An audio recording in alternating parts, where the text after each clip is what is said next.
بسم اللہ الرحمن الرحیم۔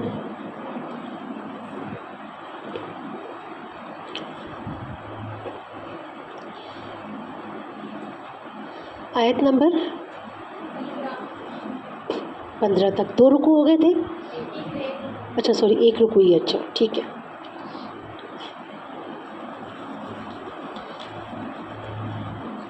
تشریح بھی کر لی تھی اس کی،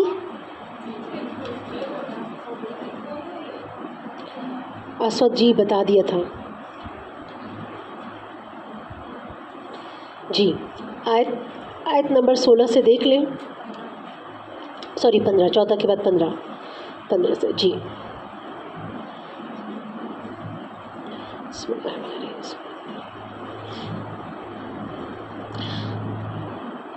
وما اور نہیں، ینظروا یہ انتظار کر رہے، ہاؤلائی یہ لوگ، الا مگر صیحۃ واحدۃ ایک چیخ کا انتظار کر رہے ہیں، اور یہ لوگ صرف ایک زوردار چیخ کا انتظار کر رہے ہیں۔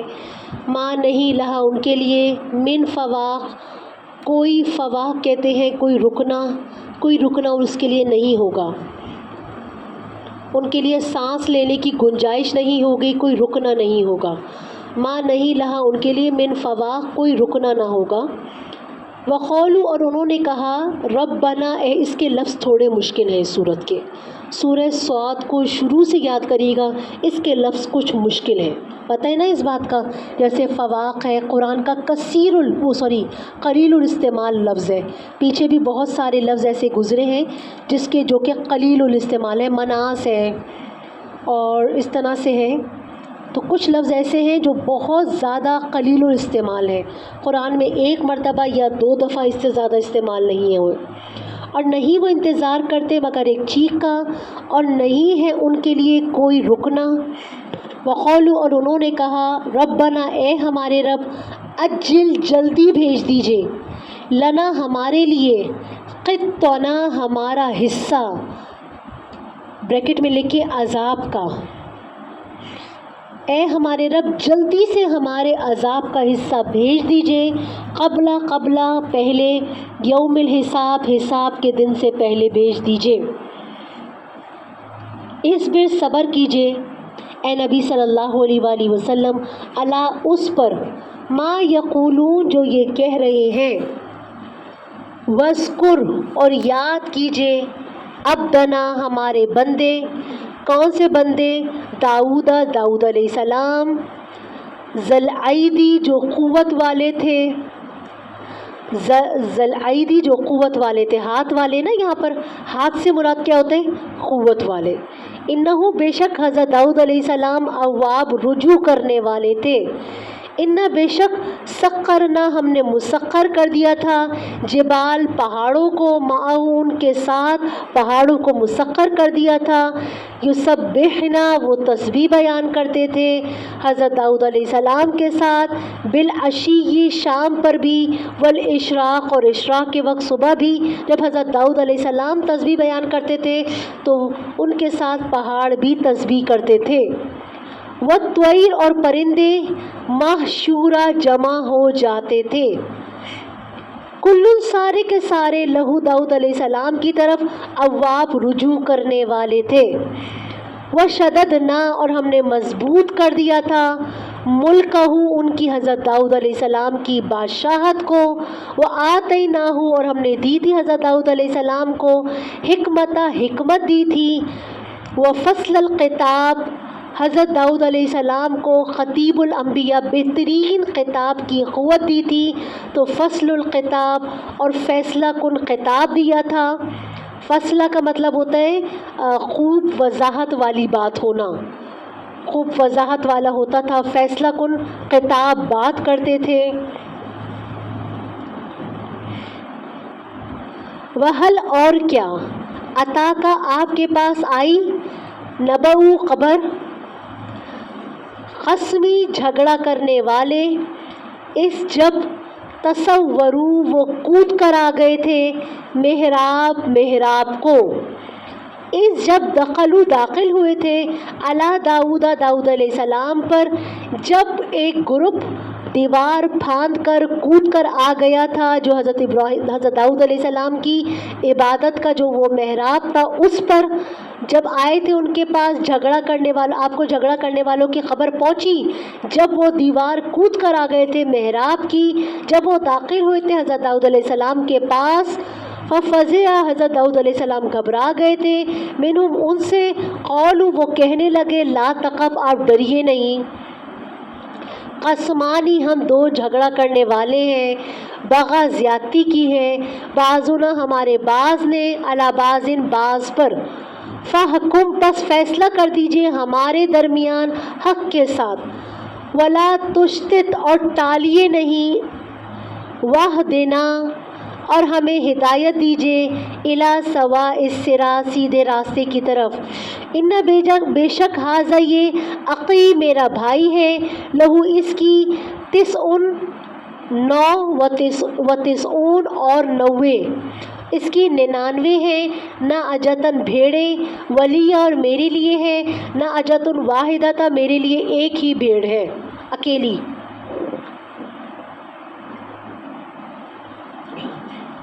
فقالا، پس اس نے کہا، یہ مجھے کہتا ہے جس کی 99 بھیڑ ہے، اکفلنی، ہاں، کہ اسے بھی مجھے دے دے، اکفل، کفیل بن جا، مجھے دے دے، جی، کفالت کر دے، اس کو کیا کر رہے کہ اکفل، کفیل بن جا، یا اس کو بھی دے دے مجھے، کفالت تو ایسے نہیں ہوتی نا، اکفل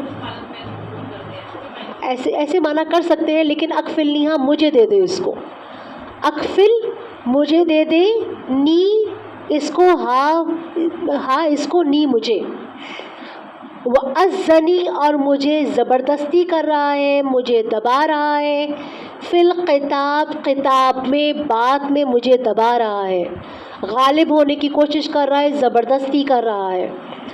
قولا، حضرت داؤد علیہ السلام نے فرمایا، لقد، البتہ، یقیناً، ظلمک، تمہارا ظلم ہے، بے سوالی، سوال کرنا، نعجتی کا، تمہاری بھیڑ کا، الی نعاجہ، اپنی بھیڑوں کے ساتھ، اپنی بھیڑوں کے ساتھ تمہاری بھیڑ کا سوال کرنا، البتہ یہ تو ظلم ہے، وَإِنَّ، اور بے شک، کثیراً، بہت سے، من الخلطاء، خلطاء، ملانے والے، پارٹنرشپ کرنے والے، بے شک بہت سے، خلطاء، شرکا کہنے، یا خلطاء، خلط ملط کرنا تھا نا، ملانا جلانا، کہتے اس نے خلط ملط کر لیا، تو خلطاء کا مطلب ہوتا ہے ملانا، بے شک بہت سے شرکا، ملانے والے، پارٹنرشپ کرنے والے، لیبغی، البتہ زیادتی کرتے ہیں، بعضهم، ان میں سے بعض، علی بعضن، بعض پر، الا، سوائے، الذین، وہ لوگ، آمنوا، جو ایمان لائے،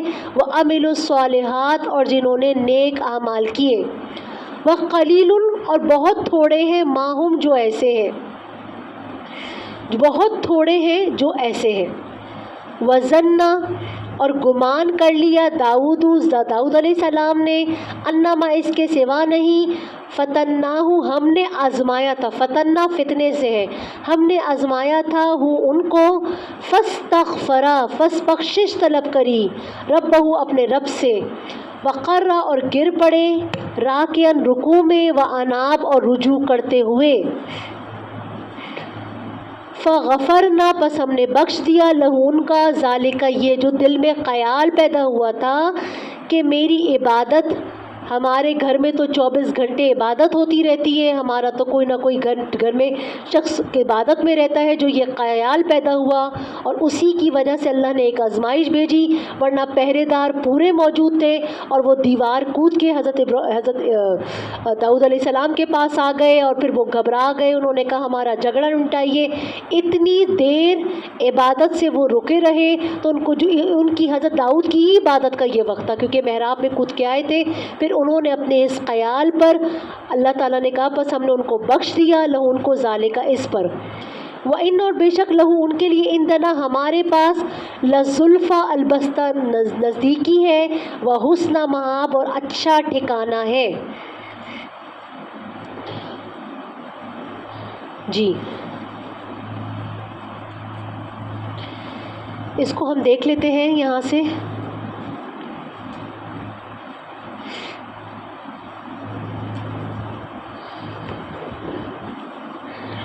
نبی صلی اللہ علیہ وآلہ وسلم کو جو صدمہ ہوتا تھا ان کے کفر و شرک سے، اس کو دور کرنے کے لیے، تسلی دینے کے لیے انبیاء کے واقعات سنائے ہیں.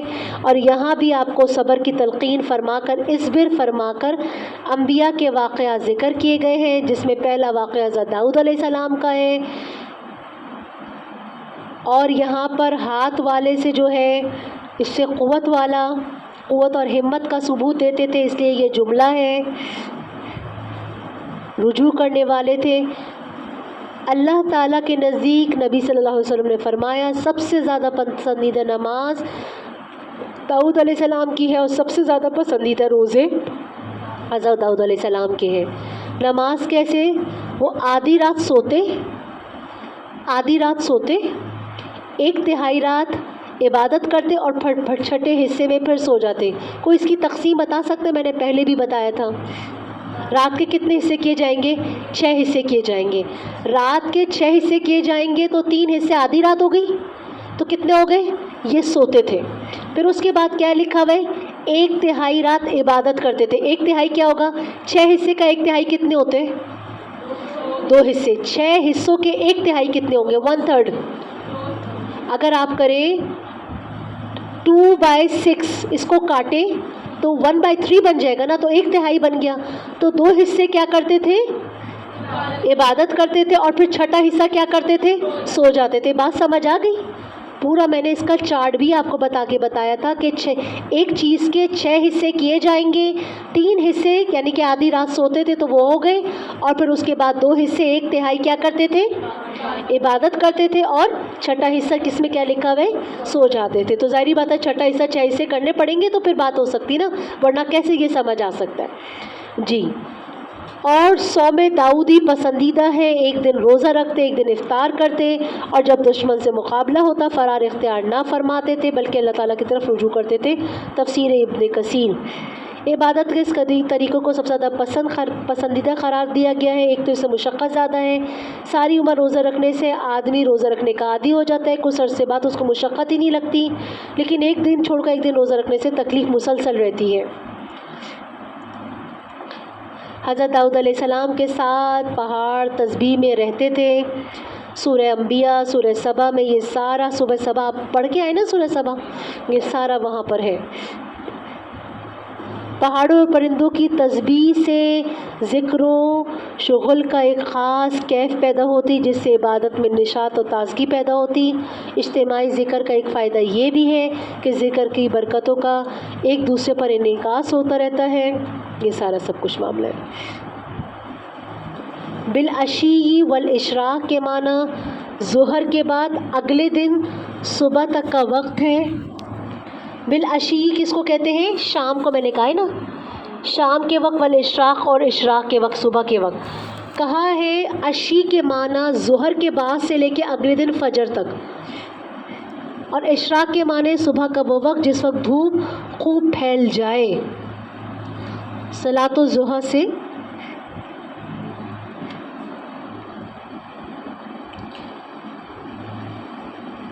اس میں رکعات بتائی گئی ہے. صلاۃ الضحیٰ کس کو کہتے ہیں؟ صلاۃ الاشراق بھی کہتے ہیں صلاۃ الضحیٰ کو.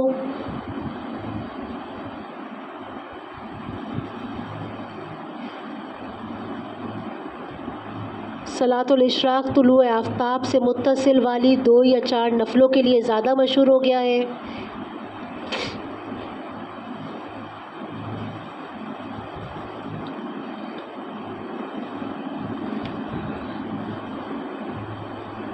قوت خطاب حضرت داؤد علیہ السلام کو اونچے درجے کے خطیب تھے، اور خطیبوں میں حمد و ثنا کے بعد لفظ اما بعد سب سے پہلے انہوں نے ہی کہنا شروع کیا تھا. جو اما بعد تھا نا، اما بعد فاعوذ باللہ من الشیطان الرجیم، سب سے پہلے حضرت داؤد نے کہنا شروع کیا تھا. بعض حضرات نے فرمایا اس سے بہترین قوت فیصلہ، میں نے آپ کو قوت فیصلہ بھی کہا تھا نا، قوت فیصلہ آپ جھگڑے چکانے اور تنازعات کا فیصلہ کرنے کی خوب قوت عطا فرمائی تھی. در حقیقت ان الفاظ بے وقت دونوں معنی پوری گنجائش ہے کہ فیصلہ خطاب بڑا زبردست ہوتا تھا، فیصلہ کن خطاب ہوتا تھا،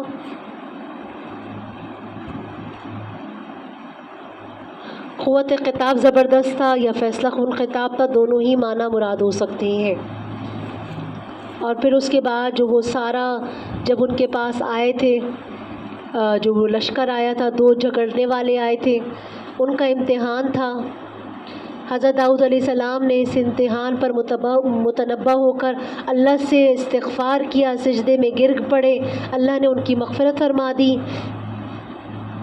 اللہ تعالیٰ سے اس بیان کرنے کا یہ مطلب ہے کہ وہ ہر معاملے میں اللہ کی طرف رجوع کرنے والے تھے۔ کبھی ذرا سی خیالات میں بھی لغزش ہو جاتی، فوراً خیال اللہ کی طرف متوجہ کرتے۔ یہاں یہ تفصیل بیان کی گئی ہے، وہ امتحان کیا تھا، وہ کون سی لغزش تھی جس پر انہوں نے استغفار کیا، اللہ نے معاف بھی فرما دیا۔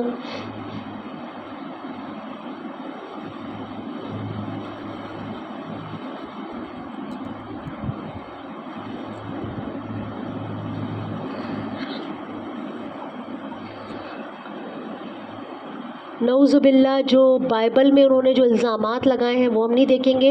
انہوں نے معاذ اللہ یا کی بیوی سے نکاح سے قبل ہی نعوذ باللہ نعوذ باللہ نعوذ باللہ نبی کے بارے میں اتنے بڑے بڑے الزامات بے اصل ہیں یہ سارے کہ ان کی وہ کون سی غلطی تھی، انہوں نے تو حرام ہی غلطی لگا دی، نعوذ باللہ۔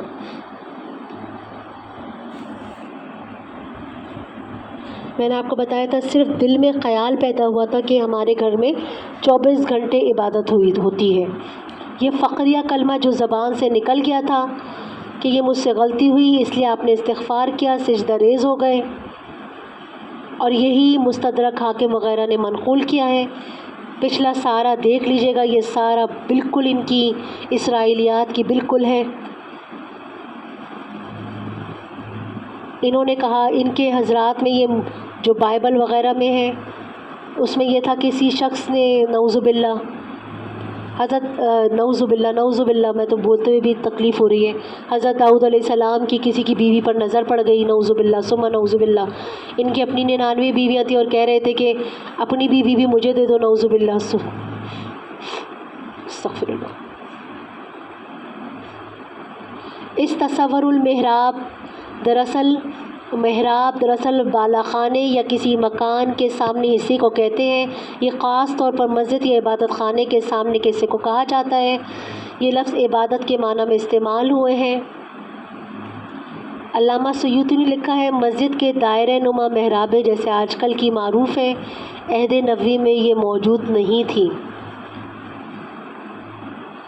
اور فزع منہم، گھبرا گئے تھے ان کے آنے سے۔ دو آدمیوں کا بے وقت پہرا توڑ کر اس طرح گھس آنا عموماً کسی بری نیت سے ہی ہوتا ہے۔ طبعی خوف نبوت یا ولایت کے خلاف نہیں ہے۔ حضرت موسیٰ بھی تو بھاگے تھے جب انہوں نے اللہ نے کہا تھا کہ اے موسیٰ اس کو پکڑیے، اس کو ڈریے نہیں، ولا تشتت، اور بے انصافی نہ کیجیے۔ اول تو دیوار پھاند کر بے وقت آنا، پھر حضرت داؤد علیہ السلام کو انصاف کرنے اور ظلم سے بچنے کا درس دینا، یہ ساری اکھڑ پن کی باتیں تھیں، لیکن داؤد علیہ السلام نے ان ساری باتوں پر کیا کرا، صبر کیا اور ان کو کچھ نہ کہا۔ کہتے نا ولا تشتت، ہم پر زیادتی نہ کیجیے، ڈیلے نہ کیجیے اس کو ہم پر۔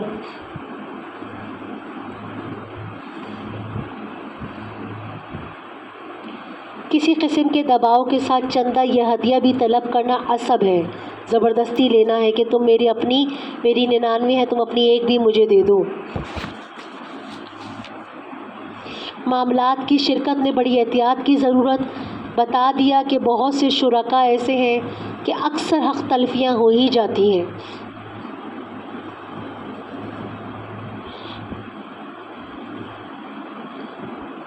داؤد علیہ السلام کو خیال آیا ہم نے ان کا امتحان لیا، وَظَنَّ دَاؤُدُ أَنَّا فَتَنَّاهُ۔ سورہ مقدمے کا اس میں کوئی تعلق نہیں تھا، مجموعی حالت یہ ظاہر کرنے کے لیے کافی تھی، یہ امتحان کے لیے بھیجے گئے ہیں۔ ایک تو انہوں نے فیصلے کے لیے اتنی جلد بازی اور جرت سے کام لیا، دیوار ہی پھیلان کر آ گئے۔ دوسرا جب مقدمہ پیش ہوا تو مدعا علیہ بالکل خاموش بیٹھا رہا اور بغیر چو چرا کے اس نے تسلیم بھی کر لیا جب حضرت داؤد علیہ السلام نے کہا تو.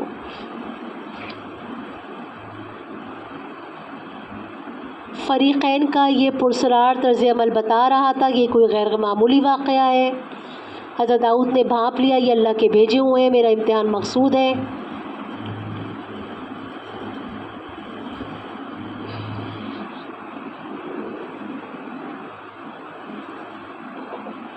اچھا، اس سے ایک اور اس سے مسئلہ بھی نکلتا ہے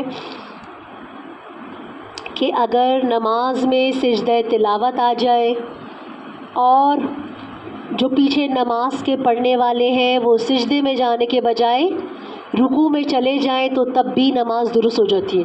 عموماً یہ ہوتا ہے کہ ظاہری بات ہے قیام میں آتے ہیں نا سجدہ تلاوت، تو تلاوت کرتے ہوئے کیونکہ ہمیں نہ قرآن یاد ہے، نہ ہمیں پتہ ہوتا ہے، نہ ہماری آنکھیں کھلی ہوئی ہوتی ہیں، ہم تو اپنے پورے خیالات، جب امام تلاوت کر رہا ہوتا ہے ہمارے پورے خیالات چل رہے ہوتے ہیں، ہم پوری اپنی خیالات کی دنیا میں گم ہوتے ہیں.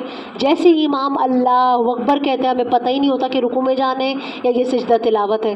ہوش تو تب ٹھکانا آتے ہیں جب آدھے لوگ رکوع میں ہوتے ہیں، آدھے لوگ سجدہ تلاوت میں ہوتے.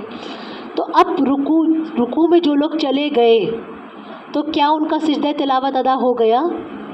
ہو جاتا ہے. جب انہوں نے پوزیشن بدل لی، جو کھڑا رہ گیا اس کی نماز ٹوٹ گئی، اس کی نماز فاسد ہو گئی. لیکن جو رکوع میں بھی چلا گیا اس کی نماز بھی، رکوع سے سجدہ تلاوت ادا ہو جاتا ہے. اگر نماز میں آیت سجدہ کی تلاوت کی گئی تو رکوع میں سجدے کی نیت کر لینے سے سجدہ ادا ہو جاتا ہے. رکوع بھی سجدہ کے قائم مقام ہے. بس بخشش طلب کی اپنے رب سے اور گر پڑے رکوع میں گر پڑے تو یہاں پر رکوع سجدے کی جگہ استعمال ہوئے. بات سمجھ آئی کیسے علماء نے یہ نقطہ نکالا؟ سوچ سکتی ہیں اس کو. سجدے تلاوت کے بعض مسائل. نماز کے فرض رکوع کے ذریعے سجدہ صرف اس صورت میں ادا ہو سکتا ہے جب سجدے کی آیت نماز میں پڑھی گئی ہو. نماز سے باہر تلاوت کرنے میں رکوع سے سجدہ ادا نہیں ہوتا. نماز کے اندر ہے تو ہو جائے گا، نماز سے باہر ہے تو نہیں ہوگا. اب میں کیا کروں کہ جی اب ایک نیا طریقہ رائج کر لیں گے، جی ہم رکوع کریں. بہت سارے ہمارے سجدہ تلاوت جمع ہو گئے، ہم کیا کریں؟ سب کے رکوع کریں تو ادا نہیں ہوگا. ہاں نماز کے اندر ایسا ہو گیا کہ رکوع میں سجدے میں جانے کے بجائے، کیونکہ ڈائریکٹ سجدے میں جانا ہوتا ہے نا، اور ہوش تو ٹھکانے ہوتے نہیں ہیں. عورتوں کو نماز میں عادت بھی بالکل نہیں ہوتی، بالکل خیالات، اور عورتیں تو کھڑی ہی جیسی تلاوت ختم ہونے لگتی ہے، پتہ ہے کہ امام رکوع میں جانے والا ہے تو عورتیں کیا کرتی ہیں؟ باتیں کرتے ہوئے اپنی جگہ سے کھڑی ہوتی ہیں. تراویحوں میں تو ایسے ہی کرتی ہیں عورت، میں نے خود دیکھا ہے عورتوں کو. یہ شکوہ نہیں ہے، عورتیں تلاوت سنتی ہی نہیں ہیں. پہلے کہتی ہے سورہ فاتحہ ہو جائے، قرآن کا اچھا خاصا پارا ہو جائے، جیسے ہی امام رکوع میں جانے لگتا ہے تو کیا کرتی ہیں؟ فٹافٹ اللہ اکبر کے ہاتھ باندھ لیتی ہیں. تو ظاہری بات ہے جب اس طرح عورتیں نماز پڑھتی ہیں، قرآن تو سننے کا ثواب ان کو ملتا ویسے بھی نہیں ہے. اچھا جی، رکوع میں سجدہ صرف اس وقت ادا ہوگا جب آیت سجدہ تلاوت کرنے کے فوراً بعد یا سے زیادہ 2-3 آیتیں مزید تلاوت کر کے رکوع کر لیا ہو. اگر آیت سجدہ کے بعد کھڑے طویل قرات کی تو سجدہ رکوع ادا نہیں ہوگا. بالکل ایسے ہی ہے. بات سمجھ آئی؟ دوسرا مسئلہ کیا بتایا ہے جی حبیبہ؟ رکوع میں پہلا مسئلہ تو بات سمجھ آ گئی نا کہ اگر نماز کے اندر ہوگا تو رکوع سے ادا ہو جائے گا سجدہ تلاوت، نماز سے باہر ہوگا تو ادا نہیں ہوگا. ٹھیک ہے. دوسرا کیا ہے؟ رکوع میں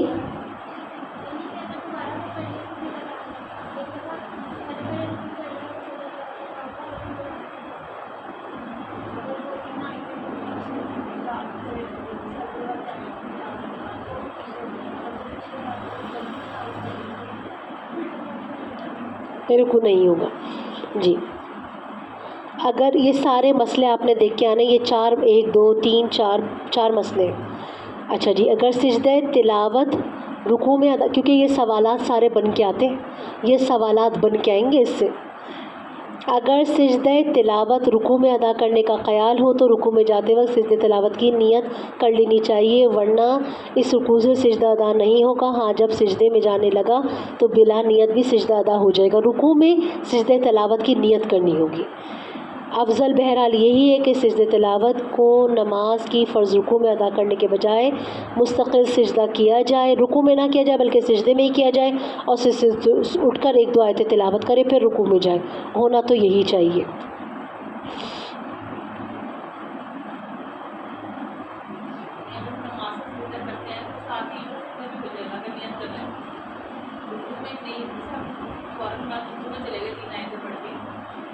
آپ غلط سمجھ رہی ہیں۔ آپ اس چیز کو آپ جو سمجھ رہی ہیں دوبارہ کھڑا ہونا پڑے گا، رکوع سے دوبارہ کھڑا ہونا پڑے گا، 3 آیتیں پڑھنی ہوں گی پھر رکوع کرنا ہوگا۔ یہ تو سجدہ تلاوت کا الگ سے نا، آپ، میں نے اسی لیے کہا آپ کا سوال ہی غلط ہو گیا تھا۔ آپ نے کہا آپ فرض سجدے کو اس میں شامل کر رہی ہیں، تو سجدہ تلاوت تو ہوگا ہی نہیں، سجدہ تلاوت تو الگ ہے۔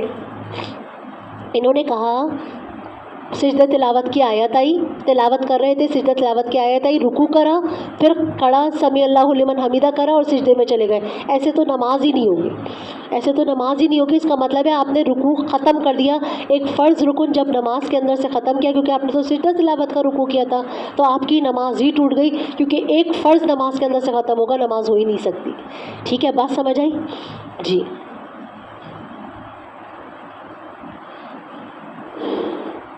بس اس میں سارے بیسک وہی جو میں نے آپ کو 7 بتائے تھے وہی سارے مسائل تھے۔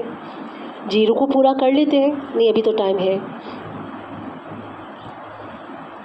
یا داؤد، اے داؤد علیہ السلام، انا بے شک جعلنا کا ہم نے آپ کو بنایا ہے، خلیفتاً خلیفہ بنایا ہے، فی الارض زمین میں خلیفہ بنایا ہے، فاحکم پس فیصلہ کیجئے، بین الناس لوگوں کے درمیان، بالحق حق کے ساتھ، ولا تتبع اور اتباع نہ کیجئے، ہوا خواہشات کی۔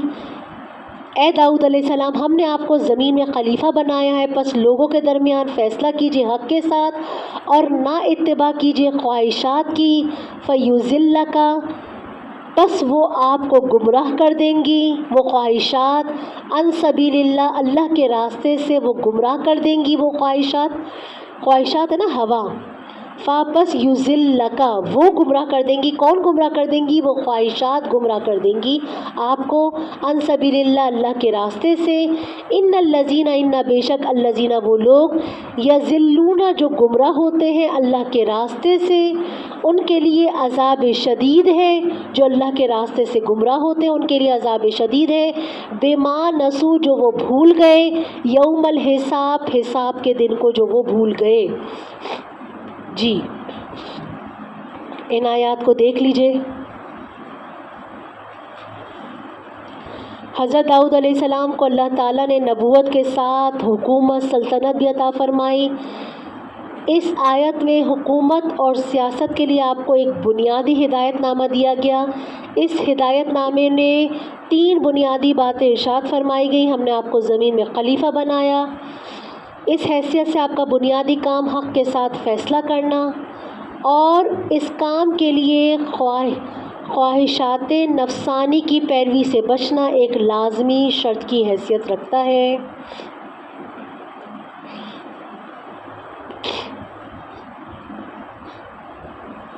حضرت داؤد علیہ السلام اللہ کے برگزیدہ پیغمبر تھے، ان سے زیادہ امانت اور دیانت کا کون دعویٰ کر سکتا تھا؟ اس لیے انہیں بیک وقت انتظامیہ عدلیہ دونوں کا سربراہ بنا کر تنازعات کے فیصلے کی ذمہ داری بھی سونپی گئی۔ انبیاء علیہ السلام کے علاوہ خلفائے راشدین میں بھی یہی طرز رہا کہ امیر المومنین خود ہی قاضی بھی ہوتا تھا۔ بعد کی اسلامی حکومتوں میں اس کو بدلا گیا اور امیر المومنین کو انتظامیہ کا اور قاضی القضاء کو عدلیہ کا سربراہ بنا دیا گیا۔ تیسری ہدایت جس میں آپ کو سب سے زیادہ زور دیا گیا کہ اپنی خواہشات نفسانی کی پیروی مت کرو، روز حساب کو ہر وقت پیش نظر رکھو۔ اس ہدایت پر سب سے زیادہ زور اس لیے دیا گیا کہ یہ چیز اقامت حق کی بنیاد ہے۔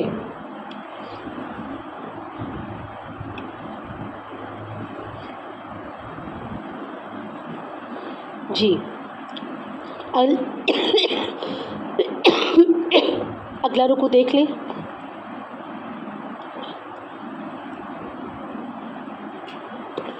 آیت نمبر ہے 27. 26 تک ہو گیا ہے.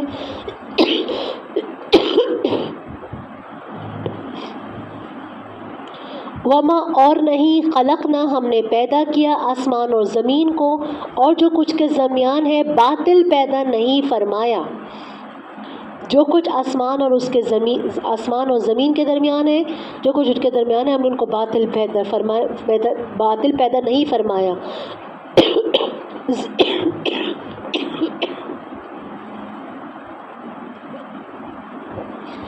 ذالکہ یہ کہ یہ باطل ہے. ذالکہ یہ جو بات ہے ظنوا یہ گمان ہے. کیا ہو گیا؟ الذین کفروا یہ کافروں کا گمان ہے. فویل پس بڑی خرابی ہے للذین کفروا کافروں کے لیے من النار آگ سے. کافروں کے لیے جو ان کا یہ قول ہے کہ یہ زمین اور آسمان یہ بغیر کسی کام کے نہیں ہیں، ان کو اللہ نے ایسی بیکار ایسا نہیں ہے، بلکہ محنت اور عبادت کے لیے اللہ نے ان کو کہ انسان محنت کرے عبادت کرے اللہ نے ان کو اس لیے پیدا فرمایا ہے. اور کافر سمجھتے ہیں یہ ایسی بیکار ہے. ان کی ایسی سوچ اور اس گمان کی وجہ سے بس بڑی خرابی ہے کافروں کے لیے آگ سے جب ان کو آگ میں داخل کیا جائے گا. ام کیا نجعلو ہم کر دیں گے الذین آمنوا ایمان والوں کو وعملوا الصالحات اور جنہوں نے نیک اعمال کیے ہیں ہم کر دیں گے ایمان والوں کو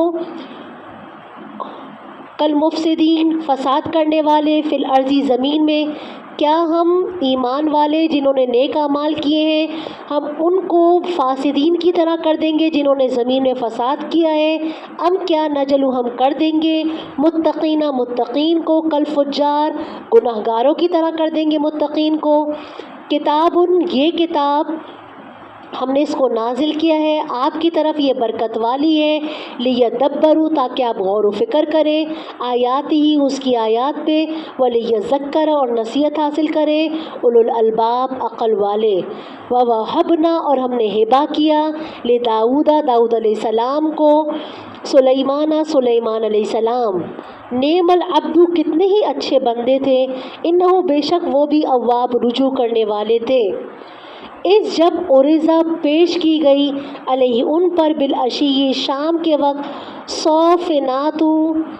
صوفنات صف باندھے ہوئے یا جنگی گھوڑے جیاد عمدہ جنگی گھوڑے عمدہ ان کے پاس جیاد جیت سے نا جیاد عمدہ گھوڑے ان کے پاس پیش کیے گئے. فقال پس کہنے لگے وہ گھوڑے دیکھتے رہے اور ان کی عبادت کا وقت مس ہو گیا. فقال پس انہوں نے اپنے دل میں کہا انی بے شک میں نے احببت میں نے محبوب رکھا میں نے محبت رکھی میں نے ترجیح دی حب الخیری مال کی محبت کو ان ذکر ربی اپنے رب کے ذکر سے یعنی میں اپنے رب کے ذکر سے غافل ہو گیا میں نے مال کی محبت کو ترجیح دے دی اپنے رب کے ذکر سے حتیٰ یہاں تک کہ توارت چھپ گیا کون چھپ گیا سورج چھپ گیا بالحجاب پردے میں جو ان کا سورج کے ڈوبنے سے پہلے عبادت کا وقت تھا وہ سارا ان کے گھوڑے کی نگہداشت میں لگ گیا جنگی گھوڑوں کو وہ جو چیک کر رہے تھے. تو حضرت سلیمان علیہ السلام نے فرمایا ردوہا ان سارے کے سارے گھوڑوں کو لے کے آؤ ردوہا لوٹاؤ ہاں ان کو علیہ مجھ پر ردوہا ان کو ردہ یردو لوٹانا ان سارے گھوڑوں کو لے کے آؤ علیہ مجھ پر. فتفقا پس شروع ہوئے مسحن چھری پھیرنا بسوقی ان کی پنڈلیوں پر سارے گھوڑے کی پنڈلیوں پر انہوں نے چھری پھیری والعناق اور گردنوں پر یعنی سب کو ذبح کر دیا. کہا یہ بھی حضرت سلیمان علیہ السلام کی آزمائش تھی کہ انہوں نے ساری زندگی جنگیں کی اور پھر اس کے بعد ایک مرتبہ ان کی عبادت کا وقت ان کی گھوڑوں کی نگہداشت میں لگ گیا تو انہوں نے پھر فوراً ساروں کو اللہ کی راہ میں قربان کر دیا اور ان کا اپنا مال تھا بہت سارے اس میں سوالات وہ کرتے ہیں اس کو دیکھ لیتے ہیں.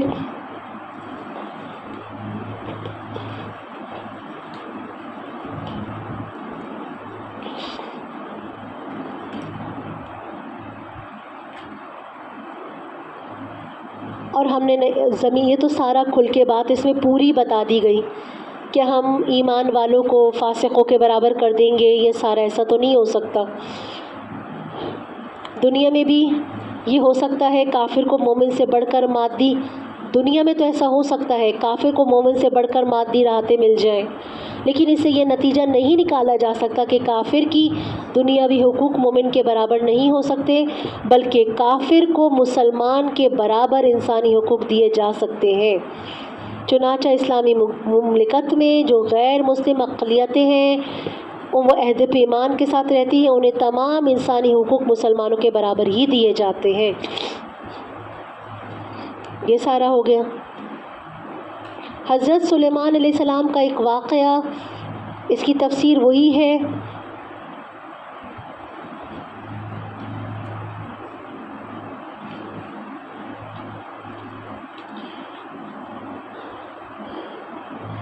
حضرت سلیمان علیہ السلام گھوڑے کے معائنے میں مشغول ہوئے، عصر کا وقت جو نماز پڑھنے کا معمول تھا وہ چھوٹ گیا، بعد میں متنبہ ہو کر آپ نے تمام گھوڑوں کو ذبح کر ڈالا، اس وجہ سے کہ یہ وہ یاد الہی میں خلل واقع ہوا تھا۔ یہ نماز نفلی بھی ہو سکتی ہے، اس صورت میں تو کوئی اشکال نہیں، کیونکہ انبیاء علیہ السلام اتنی غفلت کی بھی تلافی کرنے کی کوشش کرتے ہیں، اور یہ بھی ہو سکتا ہے فرض نماز ہو اور معائنے میں لگ کر بھول طاری ہو گئی ہو، بھول جانے کی صورت میں فرض نماز کے قضا ہونے سے گناہ نہیں ہوتا۔ لیکن حضرت سلیمان علیہ السلام اپنے بلند منصب کے پیش نظر اس کا بھی تدارک فرمایا۔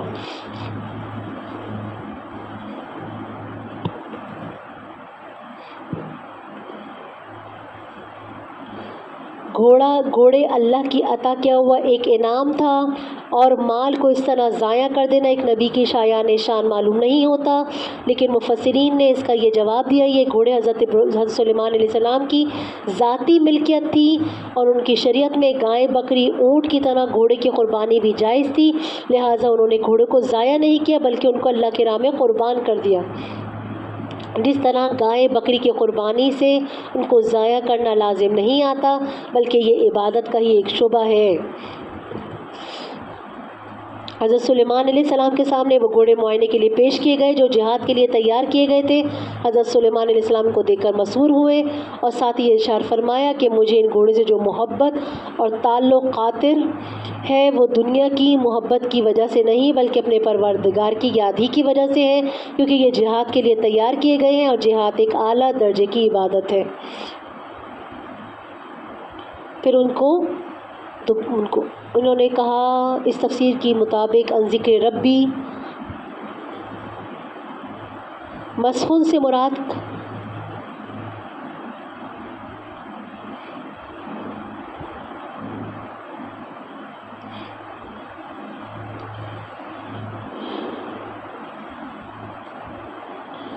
بعض حضرات نے پہلی تفسیر کو اختیار